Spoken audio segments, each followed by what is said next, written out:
Last Chance. I hate that name because it's just terrible. It almost sounds like the park is doomed, and I think so far it has kind of been doomed.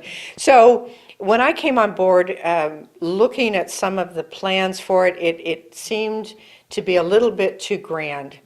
And again, we have good advisory boards. So the Public Lands Advisory Board, when I went, said, you know what, we don't need all of that at the beginning. Let's scale it back, let's cut it back. So right now, we're looking at maybe a parking lot, obviously, so they can park their rigs there, a rail to tie their horses up, bathrooms, and maybe if we can do it a shade structure, but it's going to be scaled down a lot. And the nice part is, again, the residents worked with us. They said, look, we can take something a little less grand than, the pictures I saw were flowers and trees and picnic areas. And in talking to BLM, they said, oh, we're sorry, we're not going to allow a well anymore out there because of environmental issues. So over time, projects change and you have to adapt to what's being allowed. So we're just going to work on the basics for Last Chance, and hopefully it's not going to be a last chance.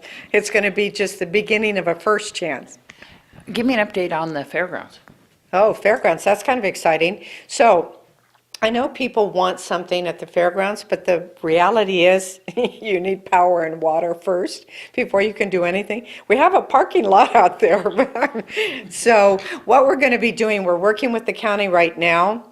They're building a channel. I don't know if you're aware of it. They're going to be cutting a channel to help us with flood control, and we're going to let them put the dirt on the fairgrounds property, because when we get ready, we're going to need dirt. And so this not only saves on the cost of us buying dirt, but trucking in dirt.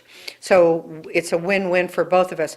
When they work on this channel, we're then talking about bringing in the electricity that we need. Valley Electric is asking us to tell them what load factor we have. There's all these logistic things like that.